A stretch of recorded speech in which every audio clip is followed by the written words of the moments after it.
하나님의 말씀입니다. 내가 여호와의 인자하심을 영원히 노래하며 주의 성실하심을 내 입으로 대대에 알게 하리이다. 내가 말하기를 인자하심을 영원히 세우시며 주의 성실하심을 하늘에서 경고히 하시리라 하였나이다. 주께서 이르시되 나는 내가 택한 자와 언약을 맺으며 내 종 다윗에게 맹세하기를 내가 내 자손을 영원히 경고히 하며 내 왕위를 대대에 세우리라 하셨나이다. 여호와여, 주의 기이한 일을 하늘이 찬양할 것이요 주의 성실도 거룩한 자들의 모임 가운데서 찬양하리이다. 무릇 구름 위에서 능히 여호와와 비교할 자 누구며 신들 중에서 여호와 같은 자 누구리이까? 하나님은 거룩한 자의 모임 가운데에서 매우 무서워할 이시오며 둘러있는 모든 자 위에 더욱 두려워할 이시니이다. 여호와 만군의 하나님이여, 주와 같이 능력 있는 이가 누구리이까?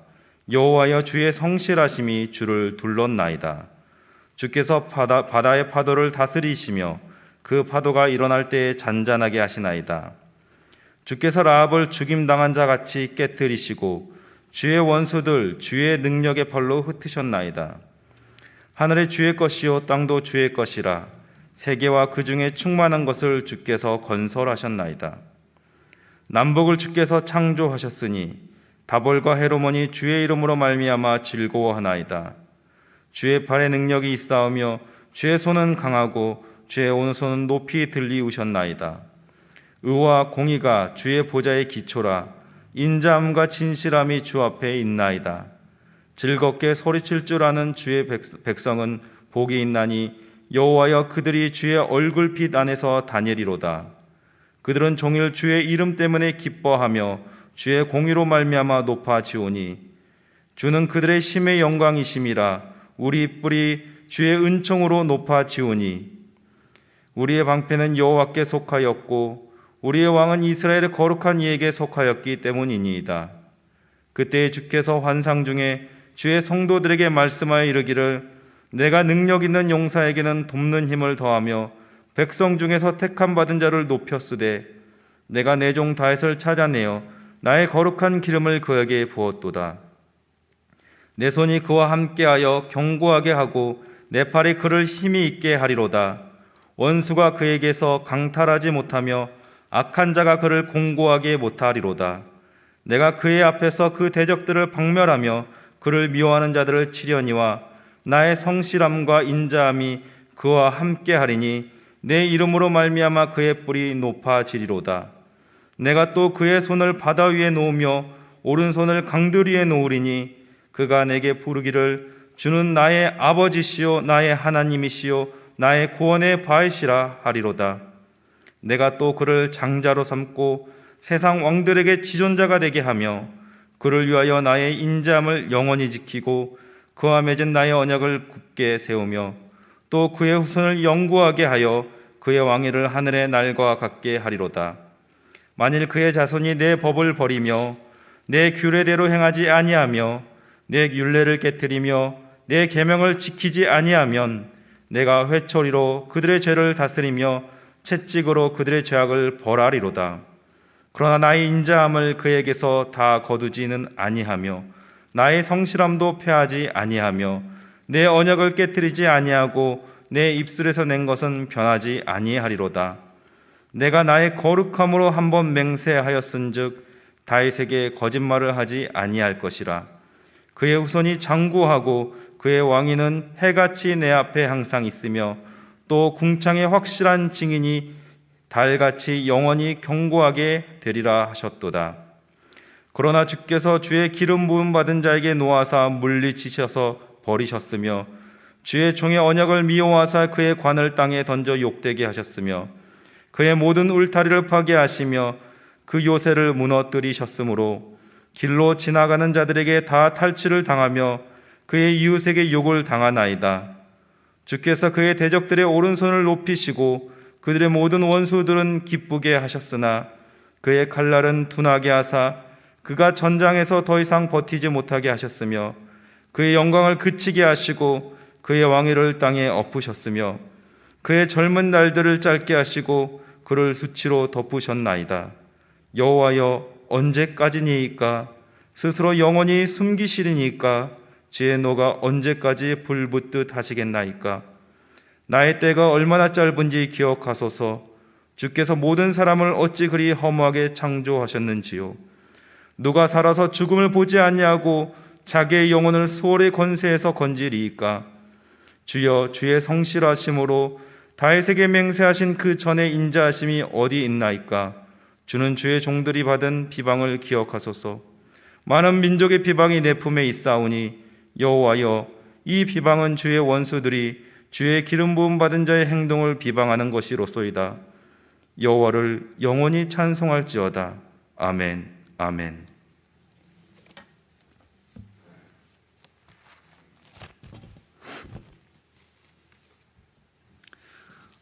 아주 가끔 이제 밤 늦게까지 잠이 오지 않을 때가 있습니다. 하루는 이제 잠을 뒤척이다가 방에서 잠든 아내와 아이를 뒤로 하고 조용히 이제 거실로 나와서 TV를 틀었습니다. 채널을 틀다가 이리저리 채널을 돌리지만 사실 썩 볼만한 게 없어요. TV를 보려고 나왔던 것이 아니기 때문에 그냥 무의미하게 채널을 그냥 쭉 돌립니다. 그러다가 종교에 관련된 채널이 있는 구간에서 멈춰섭니다. 불교, 천주교, 기독교 여러 종교들의 방송이 나옵니다. 그런데 이제 한 곳에서 멈추고 집중을 하게 되었습니다. 한 교회 예배 실황이 흘러나오는데 이상한 것이 예배당인데 뭔가 좀 다릅니다. 성도들 같은데 좀 뭔가 이상해요. 목회자가 설교를 하는데 성경을 이야기하는데 뭔가 좀 이상합니다. 알고 보니 이단이었습니다. 그래서 한참 그가 무슨 얘기를 하는지 들어보려고 집중하였습니다. 역시 기대에 못 미치는 그냥 신학적 근거도 없고 성경 해석도 제대로 되지 않는 쓸데없는 뻔한 이야기들을 하기 시작합니다. 그런데 신기한 것은 예배를 드리는 예배당을 가득 채운 사람들의 태도였습니다. 진지하였습니다. 정말 진지하였습니다. 아멘이 끊이지 않았습니다. 저렇게 설교를 해도 아멘 소리를 들을 수 있다는 것에 대해서 일견 대단하다는 생각도 들었습니다. 그러다 문득 그 생각이 여기에 멈췄습니다. 저들은 정말 진지한데, 저들에게 저 설교는 하나님의 말씀일 텐데, 저들도 신앙일 텐데, 저들도 믿음이라고 할 텐데. 그러면서 종교에 대해 좀 생각을 해봤습니다. 도대체 종교가 뭘까? 종교라는 말을 사전에서 찾아보면요, 신이나 초자연적인 힘에 대한 인간의 경외, 존중 또는 신앙하는 것에 대한 일체의 행위를 종교라고 표기하고 있습니다. 사람들에게 종교라는 것은 인간인 나의 연약함, 부족함을 인정하고 그 부족함을 채울 전능자를 온 마음으로 의뢰하는 것을 종교라고 한다는 겁니다. 대상하는 무언가가 나의 기도, 나의 의뢰를 이루어주는 것, 염원이든 소망이든 이루어질 수 있다고 믿거나 혹은 그렇게 믿어서 실제로 응답받는 것에 종교가 있는 겁니다. 염원할 수 있는 대상이 있고 소원하는 것을 이루어줄 수 있는 초월자가 있는 것이 종교라면은, 그렇다면 여러 종교들 속에서 우리가 믿는 이 기독교는 참 진리라고 말할 수 있는 근거가 무엇이 있을까요? 성경에서 증언하는 대로 하나님만이 유일하시고 참되시다 확신할 수 있는 이유는 무엇이 있을까요? 오늘 본문을 보면요, 시인도 굉장히 강력한 염원, 소원을 가지고 하나님께 기도합니다. 시인이 하나님 앞에 강력하게 구하는, 간절히 바라는 것은 이스라엘의 회복이었습니다. 오늘 시편 89편은요, 국가와 공동체가 직면하는 고통과 고난을 배경으로 하나님께 기도하는 기도시입니다. 이스라엘의 회복이라고 할 때 이 이스라엘 사람들에겐 선민 사상이 있죠. 이스라엘은 하나님의 나라다, 하나님의 백성이다라는 특별한 구별법이 있습니다. 그런 이스라엘이 무너졌어요. 철저하게 짓밟혔습니다. 그것도 하나님을 믿지 않은 이방인들의 손에 의해서 그들이 무너졌어요. 그들이 망하였습니다. 바벨론이라는 나라의 식민 포로 생활을 하였습니다. 하나님께 예배드린 성전이 철저하게 무너졌고 더 이상 하나님을 예배할 수 없다는 절망이 찾아옵니다. 하나님으로부터 끊어졌다는, 하나님으로부터 잊혀졌다는 두려움이 찾아옵니다. 여호와께서 선택하신 백성 이스라엘이란 토대가 사라지고 그들의 생활 저변에 남은 것은 이방 문화, 이방 신이 다스리는 곳에서 살아남아야 하는 현실이 매우 슬프게 다가옵니다. 바벨론 포로기가 배경이라고 할 때 이것을 생각해 보면 당시 이스라엘의 사람들의 그 정서에는 깊은 슬픔이 있다는 것을 우리가 한번 생각해 볼 수 있습니다. 한이 있는 거죠. 나라가 망하였다는 슬픔, 하나님의 성전이 황폐화되었고 하나님의 백성이 이방인들의 손에 무너졌다는 그 한이 그들의 정서에 깊숙하게 녹여 있습니다. 우리가 일제강점기를 지났을 때를 생각해 보면 좀 이해가 쉬는 거죠. 그 시간이 훌쩍 지났음에도 불구하고 그 수모와 아픔이 시대가 시대를 넘어서서 오늘날도 우리 국민들의 정서 안에 깊숙하게 자리 잡은 것과 비슷한 거죠. 여전히 우리는 일본에 대한 그 어떤 불편한 정서가 세대를 초월해서 우리를 묶는 우리 공동체 안에 있지 않습니까? 마찬가지로 바벨론 포로기는 이스라엘 민족에게 정말 뿌리 깊은 슬픔의 정서를 가지고 있는 한입니다. 이 상황을 누구도 돌이킬 수 없죠. 이미 벌어진 일이고 국가와 국민 모두가 짊어질 짐이야. 나라가 망하였습니다. 돌이킬 수가 없어요. 그래서 시인은 전능자를 향하여서 아주 간절한 소망을 가지고 염원하는 겁니다. 인간 개인의 힘으로는 이룰 수 없는 이 일을 하나님께서 제발 이루어 달라고 요청하는 겁니다. 시인의 기도가 하나님을 향하는 이유는 하나님은 인생을 긍휼히 여기시는 분이시기 때문입니다. 그래서 시인은 하나님께 부르짖을 때 그분의 인자하심, 그분의 성실하심에 호소합니다. 1절과 2절을 보시면 여호와의 인자하심을 노래하겠다, 주의 성실하심을 대대에 알리겠다. 2절에서 하나님께서 인자하심을 영원히 세우시고 성실하심을 경고히 할 것이다. 이렇게 하나님의 인자하심, 하나님의 성실에 자신의 호소를 세웁니다. 하나님의 인자와 하나님의 성실은 성경 전반에서 헤세드라고 좀 표현이 됩니다. 헤세드가 뭐냐면 끝없는 자비, 한없는 용서입니다. 하나님께서 긍휼히 여기신다라고 할 때 그냥 그것이 단순히 우리가 남을 불쌍히 여기는 그 동정 정도가 아니라 그 존재의 인격을 돌아보시고 그 마음 깊숙한 곳까지 헤아리셔서 불쌍히 여기는 마음이 헤세드입니다. 이 하나님의 헤세드의 속성이 가장 잘 나타나 있는 것이 언약입니다. 언약은 약속과는 다릅니다. 우리 수준에서 이 약속을 이해할 때 우리가 종종 어떤 것을 놓치냐면 약속은 사실 우리의 그 약함을 어느 정도는 허용하죠. 지키겠다고 약속을 하지만은 지키지 못함도 어느 정도 허용하는 게 약속입니다. 근데 언약은 보다 높은 개념입니다. 언약은 반드시 지켜야 하며 반드시 이루어져야 합니다. 그 언약이 실행되지 못할 시에는 처벌이 따르기 때문에 법적이며 매우 강력한 효력을 가지고 있는 것이 언약입니다. 그런데 그 언약의 대상이 하나님이라면 언약이 가지는 무게가, 언약의 책임이 더 엄격해지겠죠. 이스라엘은 하나님과 언약 공동체였습니다. 출애굽 당시에 시내산에서 모세를 통해 하나님께서는 이스라엘과 언약을 맺으셨죠. 하나님께서는 내가 너희의 하나님이 될 것이며 너는 나의 백성이 될 것이다 라는 그 언약을 맺으셨어요. 그런데 이 언약 안엔 조항이 있습니다. 하나님의 말씀을 청종할 것, 하나님만을 섬길 것이라는 조항이 있어요. 반드시 지켜야 할 조항입니다. 이것이 시내산 언약이에요. 이 언약이 잘 지켜졌을까요? 우리가 사사기를 보면은 이스라엘 백성들이 스스로 어떻게 언약을 어겼는지, 언약을 파기하는 그 숱한 행보들을 사사기에서 적나라하게 고발하고 있지 않습니까? 언약을 지키지 않았기 때문에, 그들 스스로 언약을 파기하였기 때문에 책임을 물어야 합니다. 그런데 하나님께서 참으시죠. 여전히 그들의 부르짖음에 하나님께서 응답하심으로 백성은 하나님을 버렸지만 하나님은 여전히 그들의 하나님으로 남는 그 모습을 보이십니다. 그래서 하나님의 언약은 헤세드입니다. 무한한 자비와 용서가 그 안에 있는 겁니다. 하나님은 또 다윗을 통하여서 언약을 맺으셨죠. 사무엘하 7장 4절에서 17절까지 내용이 기록되어 있는데 오늘 본문에서도 시인이 그것을 동일하게 가져옵니다.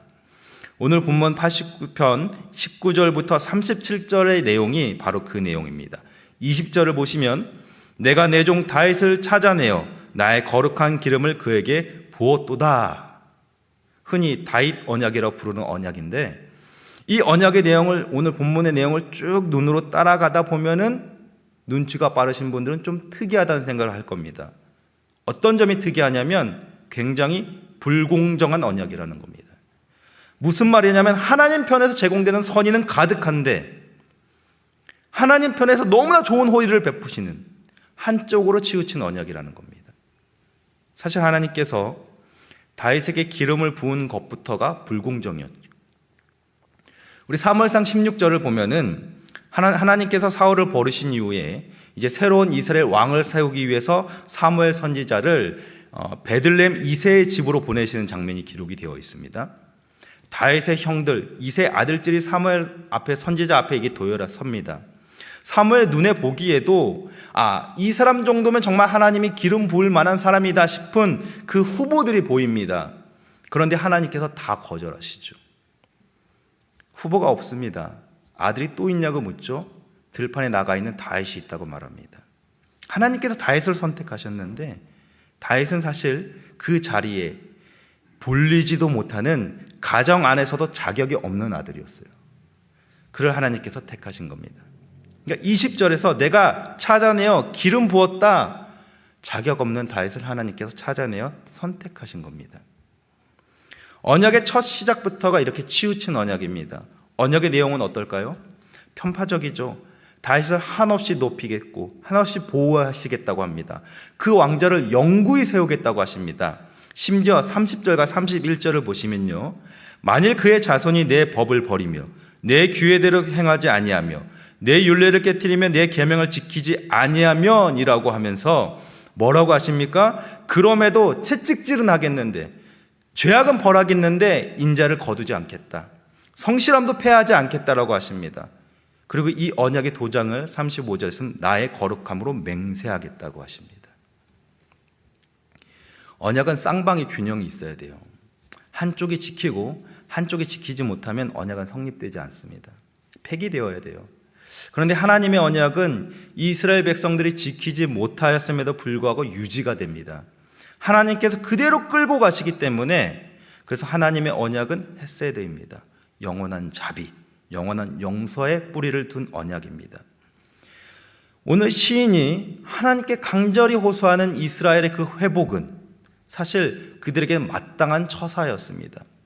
이스라엘의 바벨론 포로 상황은 그들의 죄악 때문에 벌어진 일이었어요.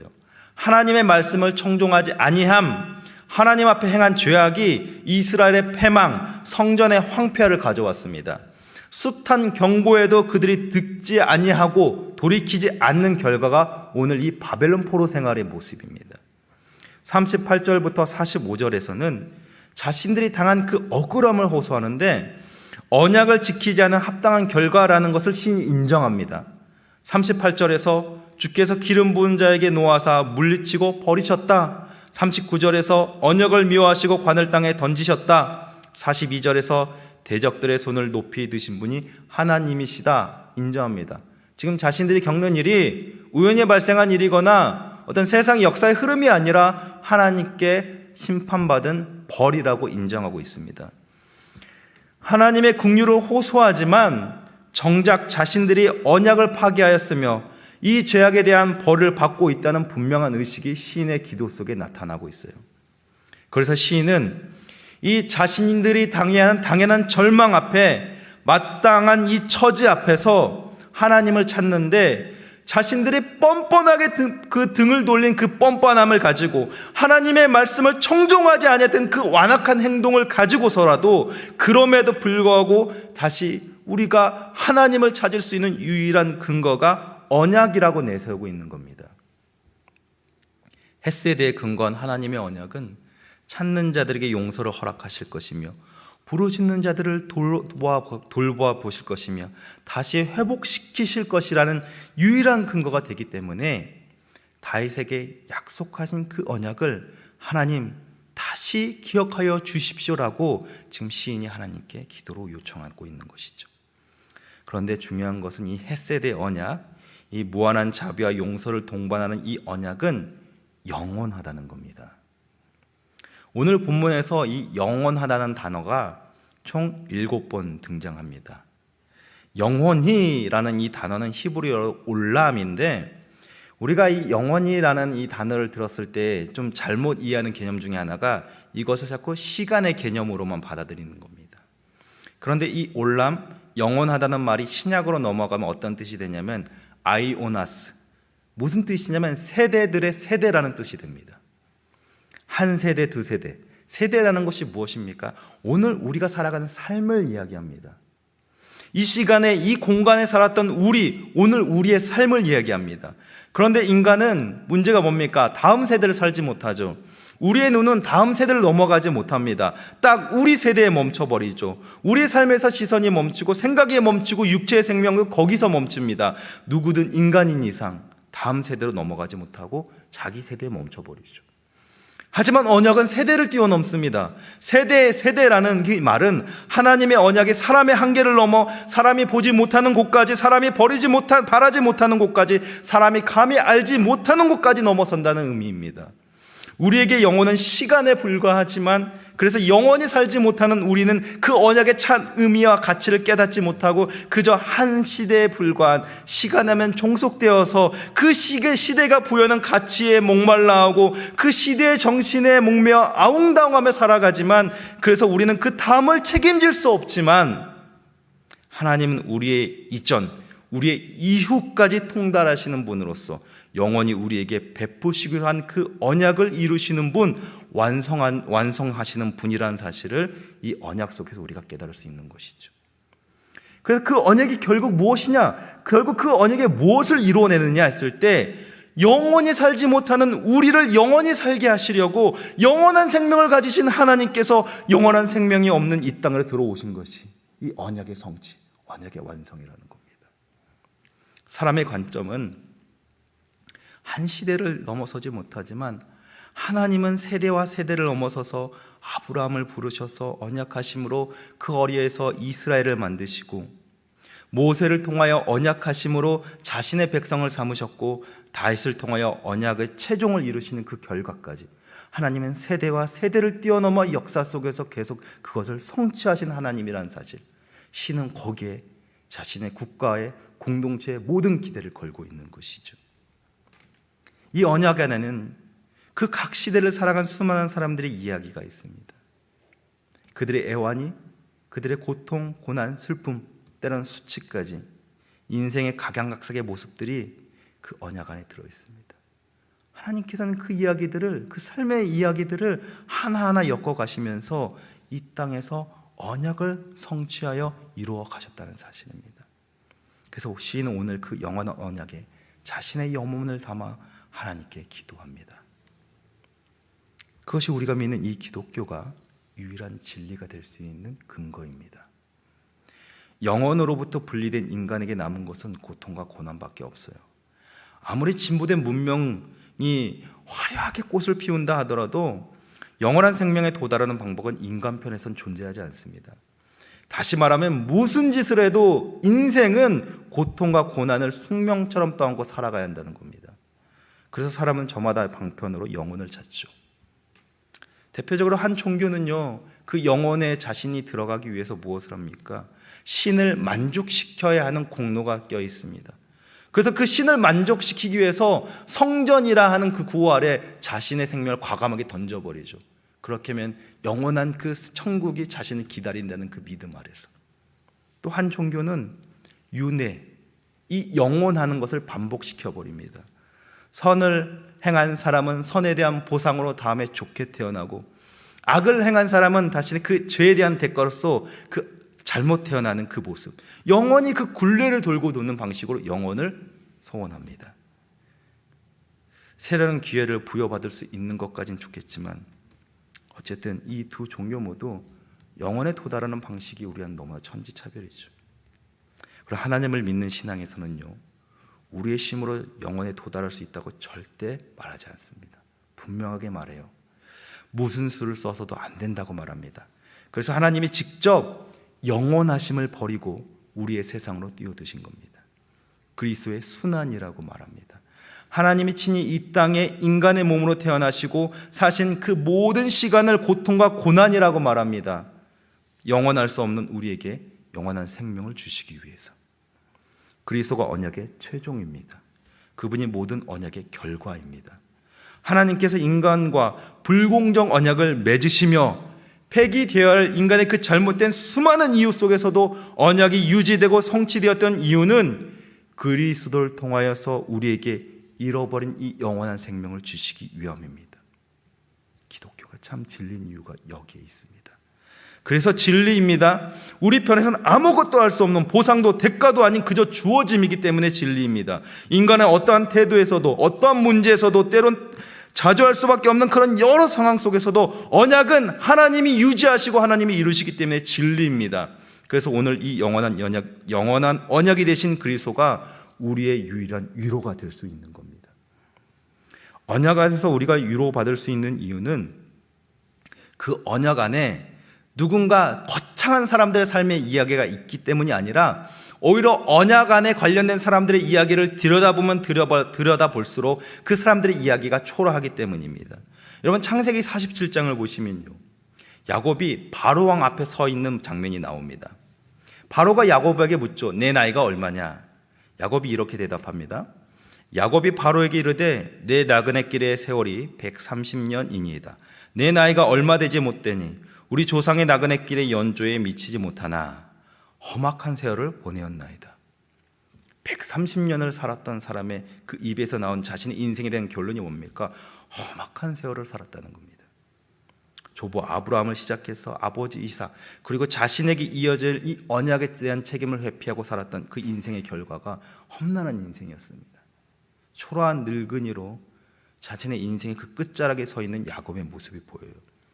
그런데 한 장 넘겨서 48장으로 가면은 야곱이 자신이 죽기 전에 자신의 아들들을 축복을 하는 그 장면이 나오는데, 이전까지는 내가 130년 동안 초라한 인생을 살았습니다라고 말하는 그 야곱이 이제는 48장에서는 이제 이스라엘의 조상이 될 그 자신의 아들들을 한 명 한 명 축복하는 그 장면이 나옵니다. 언약 안에서. 언약은 세대와 세대를 뛰어넘었던 수많은 사람들의 이야기를 담아서 오늘 우리와 같은 소시민, 인생에다 보잘것없고 아무것도 주인 행세할 수 없는 내세울 것 없는 연약한 자들의 이야기를 닮아 예수 그리스도를 향합니다. 종교는 인민의 아편이라 말했던 그 누군가의 이야기처럼 그저 그 신앙심이 나의 고통을 덮고 현실을 잊게 한 채, 현실을 외면하게 만든 채 그렇게 그냥 모른 채 살아가는 것이 기독교가 아니라 현실 안에서 지독하리만큼 현실적인 내용들을 꽉꽉 채운 그 삶의 이야기가 이 언약 안에 있는 겁니다. 예수님은 그 인생들 안에서 그들과 함께 먹고 마심으로 언약을 이루어내신 분이십니다. 하나님이 무능하기 때문에 하나님의 백성들이 고난을 당하는 것이 아니라 오늘 우리가 예수 믿는 것이 사실 세상에서 썩 그리 드러나지 않는 무능력처럼 보인다 하더라도 때로는 내가 믿는 이 신앙이 내가 하나님께 그렇게 간절히 기도했음에도 불구하고 내 인생의 어떤 문제에 대한 답이 되지 못하는 그 경험을 하고 있다 하더라도 우리가 잊지 말아야 할 것이 무엇이냐면 이미 하나님은 우리로 말미암아 이 영원한 생명 안에 살 수 있게 하시는 이 문제를 해결하심으로 언약을 성취하셨고 언약을 완성하셨습니다. 그리고 거기에 우리를 참여시키셨다는 사실입니다. 그 언약이 있기 때문에 우리 인생의 초라함이 현실의 문제가 우리를 주장하지 못하는 것입니다. 그래서 오늘 시편 저자가 끝으로 52절에서 여호와를 영원히 찬송할지어다 아멘 아멘이라고 외치는 그 말이 오늘 이 시대를 살아가는 초라한 우리 인생의 고백이 될 수 있는 겁니다. 장장 1절부터 51절까지 긴 내용 속에서 이스라엘이 처한 이 처참한 현실 앞에서 아무것도 하지 못하는 그 무능함을 토로하면서 도와달라고 외치지만 그 기도가 어떻게 이루어집니까? 긴 세월이 지나고 나서 이스라엘이 회복이 됩니다. 그럼에도 시인의 그 기도의 그 마지막이 송영으로 하나님을 영원히 찬송하겠나이다 아멘 아멘으로 끝날 수 있는 것은 이 언약이 하나님의 헤세드, 하나님의 영원한 은혜에 기인하기 때문에 지금 당장 내가 원하는 결과가 보이지 않고 내 눈에는 그 결과가 만족스럽지 못하다 하더라도 그 언약은 상실되지 않을 것이며 반드시 이루어질 것인 그 믿음을 가지고 미래를 전망하면서 신이 하나님을 찬송함으로 자신의 간구를 끝내고 있는 것입니다. 사랑하는 성도 여러분, 오늘 하나님은 그 언약으로 우리를 둘러매셨습니다. 그리고 그리스도 안에서 그 언약을 완성하셨죠. 그 언약은 우리를 끝까지 안내할 겁니다. 마침내 그 모든 인생에 도달해야 하는 죽음 이후의 시간에서 우리를 하나님의 앞에서의 그 영원한 생명으로 끝까지 안내할 것입니다. 하나님 앞에서 우리는 영원한 생명을 부여받고 잃었던 것을 회복하는 영광을 누릴 것입니다. 비록 이 땅에서 시간이 나의 인생이 해석되지 않은 수많은 어려움에 노출되어 있다 하더라도 하나님은 여러분들을 반드시 그 약속된 영생 앞으로 끝까지 인도하실 것입니다. 그리고 오늘 우리의 삶을 잇고 이어서 세대와 세대를 뛰어넘는 그 영원함으로써 우리 후손들에게 이 이야기를 계속 전달하심으로 그 언약이 끊이지 않게 하실 것입니다.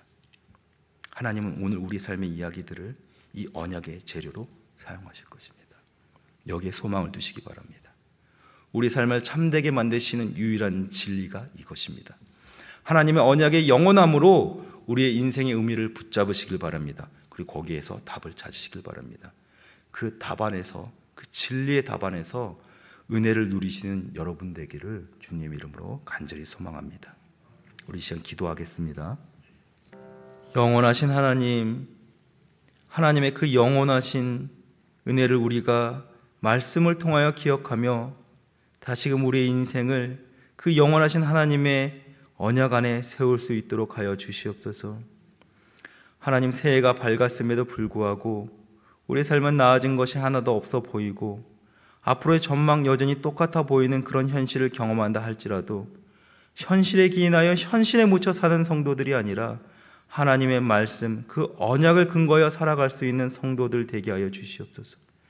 세대와 세대를 넘어서서 그 영원한 언약을 이루신 예수 그리스도의 그 은혜를 붙잡고 우리가 이 한 해를 살아갈 수 있도록 주여 은혜를 베풀어 주시옵소서.